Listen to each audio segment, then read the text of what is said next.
Michael Jordan doesn't just turn up at a lunch, unless there is a something in it for Michael Jordan.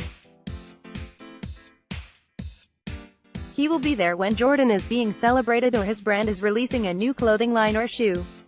Otherwise, Michael Jordan is busy when you call. So it was a big deal when the greatest basketball player of all time and one of mankind's most impressive athletes turned up at a lunch function at the Marriott Hotel in downtown Charlotte, North Carolina, on the 15th of February during the American National Basketball Association's All-Star Weekend. He wasn't the guest of honor, but he was at the function, and if he is in attendance, it garners attention. The NBA's announcement that it will be creating a new professional basketball league in Africa is worthy of attention, and getting Jordan to attend the launch illustrates just how serious the NBA is about the venture. The NBA is already invested on the continent. It has organized Basketball Without Borders, a development camp, in various African countries over the past 16 years, opened an academy in Senegal last year and hosted an exhibition event, the NBA Africa Game, in South Africa 3 times in the past 4 years. Read more. NBA, FIBA to launch new Pan-African League. Lending its considerable support to a Pan-African professional basketball league was the next logical step. But this isn't a charitable exercise. Major accounting firms have ranked the NBA among the top 4 wealthiest sport leagues in the world. Its support of a professional competition in Africa is very much a business move, from which the NBA will want to make money at some point. Huge economic engine of the launch. NBA Commissioner Adam Silver gave various economic reasons why he wants the organization to grow its footprint in Africa. 6 of the 10 fastest-growing economies are in Africa, and 438 companies generate more than $1 billion in revenue, he said. Africa is a huge economic engine. One place we haven't seen huge economic growth is the industry of sport, which is something we are particularly focused on. The big picture is clear. NBA Africa Managing Director Amadou Gallo Fall said the Basketball Africa League, as it's currently being called, will piggyback on the African Basketball League, which the International Basketball Federation, FIBA, the sport's global mother body, runs. There are 16 participants in that competition. The NBA wants 12 teams in its new tournament. Now comes the work of ironing out the details between the NBA and FIBA, which supports the initiative, along with various national federations around the continent. Creating jobs. The NBA has a lot riding on the league.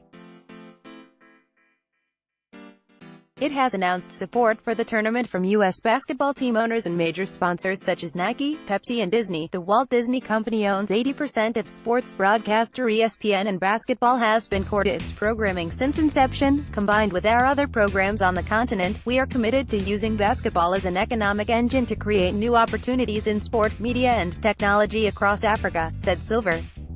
Zayu Jiri, the president of Canada's Toronto Raptors, agrees. The ecosystem of sport, and specifically basketball, is incredible. We are going to have jobs being created from this.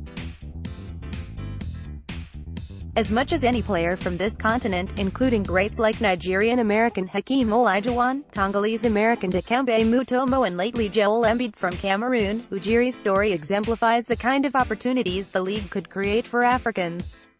He went from being a kid in the northern Nigerian city of Zaria who first dreamed about playing football to becoming a professional basketball player in Europe, then became an unpaid scout for Florida's Orlando Magic team before taking up his current position as one of the NBA's top executives at a team that have been regular playoff participants for the past 5 seasons.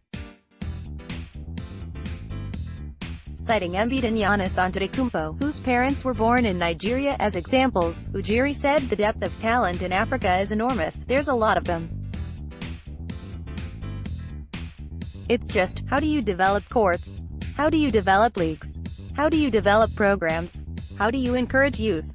The NBA is doing a magnificent job. We need to do even more, he told ESPN. Presidents play ball. There are logistical challenges. There aren't enough arenas to accommodate a tournament on the scale the NBA is envisaging, but Gallo Fall says they are being built. Hotels, and of course travel, will need to improve drastically. But Ujiri is confident it can be done, saying a pro league will help facilitate this. Ujiri says that because of the sporting talent present in Africa, upscaling the logistics is inevitable. The talent is one of the most difficult things to get. If you don't have it, then it's a different story. Then you're just trying to make something out of nothing. But the talent is walking all over, and I think that's special. For now, the tournament, which is scheduled to start early next year, cannot be expected to compete with the NBA. But more than most private entities, governments or even celebrities, the NBA has always viewed Africa optimistically. It has created development initiatives over many years, improved those programs, turned kids from those programs into big-name professionals, brought its biggest stars to South Africa, and played more than one exhibition game in the country. The Basketball Africa League is a serious enterprise.